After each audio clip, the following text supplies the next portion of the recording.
আমরা চোখে দেখতে পেলাম পার্শ্ববর্তী দেশ বাংলাদেশ, কোন একটা হিন্দুদের ছেলে জানি না কি কুর্তি করেছে, শুনলাম নাকি নবী মুহাম্মদ সাল্লাল্লাহু আলাইহি সাল্লামের বিরুদ্ধে কুরুচিকর মন্তব্য করেছে। যাই হোক, তাকে পিটিয়ে জ্বালিয়ে পুড়িয়ে দেওয়া হয়েছে। অনেক জনা আন্দোলন করছে, অনেক কিছু হচ্ছে, বড় কষ্ট লাগে।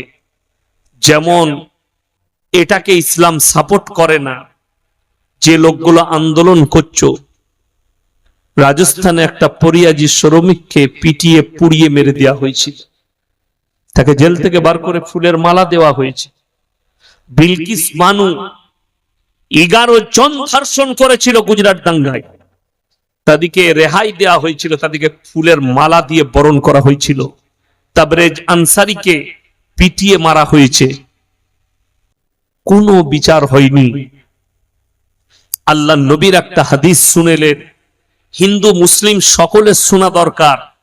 নবীজি বলেছেন, কিয়ামতের পূর্বে মানুষ মানুষকে হত্যা করবে, সে জানতেই পারবে না আমি মানুষটাকে কেন হত্যা করছি, আর যাকে হত্যা করা হবে সেও জানতে পারবে না আমাকে কোন অপরাধে হত্যা করা। এটা কিন্তু রাসূলের হাদিস। এই ছেলেটাকে যে মেরেছে, অপরাধ কি? নবী মুহাম্মদ সাল্লাল্লাহু আলাইহি সাল্লামকে গালি দিয়েছে। একবার ইসলামের ইতিহাস তুলে দেখেছো? গালিটা আজকে নবীজি সাল্লাল্লাহু আলাইহি সাল্লামের জামানাতেও নবীজিকে গালি দেওয়া হয়েছে না হয়নি? হয়েছে। শুধু তাই নয়, সাহাবীদের উপরে বুলডোজার চালানো হয়েছে। বুলডোজার চালিয়েছে কারা? বেঈমান কাফেররা। সাহাবীদের উপরে বুলডোজার চলেছে। শুধু তাই নয়, রিওয়ায়েতে আছে আম্মার ইবনে ইয়াসির বলে একজন সাহাবী, তার মাকে টেনে নিয়ে গিয়ে কাফেররা দুটো পাকে চিড়ে দুটো উঁটে বেঁধে দিয়ে দুটো উঁটকে তাড়িয়ে দিয়েছে। তার মা এইভাবে ফাড়া গেছে, যেমন আঁখকে ফাড়া হয় ওইভাবে ফাড়া গেল। সাইয়েদনা বেলালে হাবসি রাদিয়াল্লাহু তাআলা আনহু কোমরে দড়ি বেঁধে উঁটের পেছনে বেঁধে দেওয়া হলো, উঁটকে তাড়িয়ে দিয়েছে। বালু, গরম বালুতে যখন ছুটেছে উঁটটা, পিঠের চামড়া কোমরে লেগে গেছে। হযরতে উসমানে গনি রাদিয়াল্লাহু তাআলা আনহুকে 40 দিন হাত পা বেঁধে গরম বালুতে ফেলে রেখেছে। হযরতে উসমানে গনি কোরআন পড়ছেন। কি পড়ছেন বললাম বাবা? কোরআন। আর বেঈমান কাফেররা চিৎ করে ফেলিয়ে বুকের ওপরে ফুঁজালি মেরেছে, রক্তের ছিটে কোরআনের আয়াতে লিখেছে, ফালা ওয়া রাব্বিকা লা ইউমিনুনা হাত্তা ইউহাক্কিমুকা ফীমা শাজারা বাইনাহুম। সেই কোরআন, ওই হযরতে উসমানে গনির রক্ত লাগা কোরআন এখনো সমর ক্রান্তের লাইব্রেরিতে রাখা আছে, টকটক করছে রক্ত। উসমানে গনি রাদিয়াল্লাহু তাআলার রক্ত সমর ক্রান্তের লাইব্রেরিতে রাখা আছে।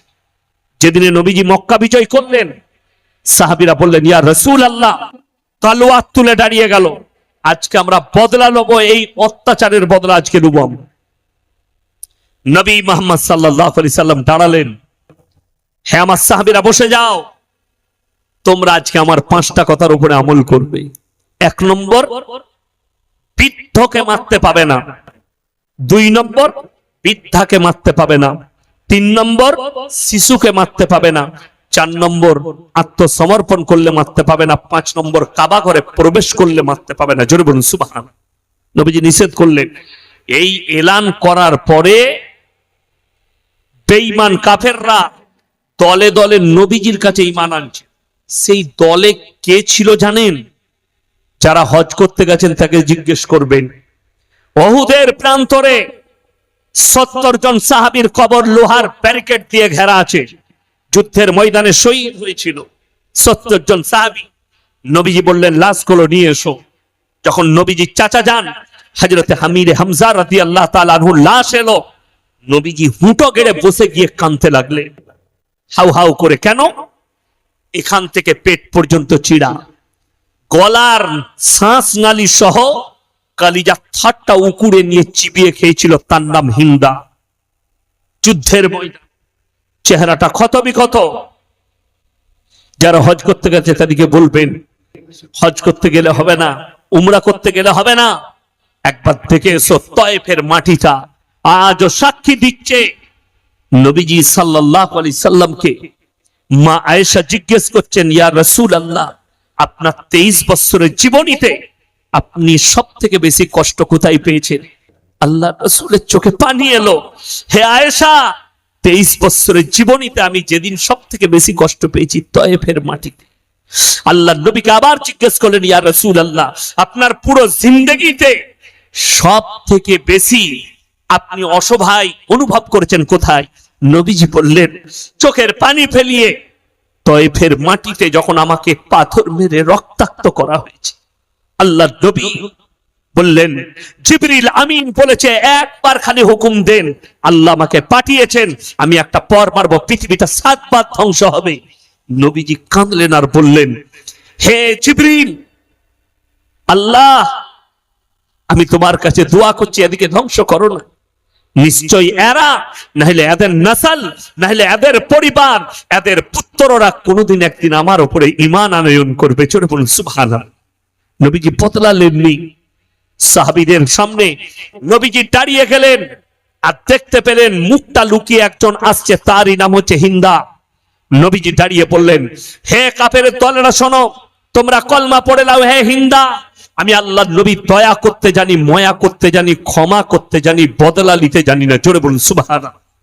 নবীজি ক্ষমা শিখিয়েছেন, দয়া শিখিয়েছেন, বদলা নয়। ইমানদারির সঙ্গে বলুন তো, নবীজিকে নূপুর শর্মা গালি দিয়েছে, দিয়েছে না? তাই কথা বলে না? দিয়েছে। ইসলামের কোনো ক্ষতি করতে পেরেছে? পারেনি।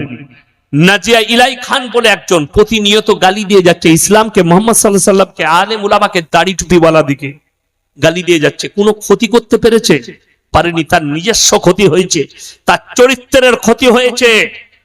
সে নিজে দেখুক, তার দেখা দরকার আছে, তার ক্ষতি হয়েছে। আমি বলবো, দোয়া করব, এই নাজিয়া ইলাই খানের জন্য আল্লাহ একে হিদায়াত প্রাপ্ত করুক, আল্লাহ একে দ্বীনের রাস্তায় নিয়ে আসুক। আল্লাহ তুমি একে ঈমান দান করো, আল্লাহ সহি বোধ দান করো, নবী মুহাম্মদ সাল্লাল্লাহু আলাইহি সাল্লামকে চিনবার তুমি তৌফিক দান করো।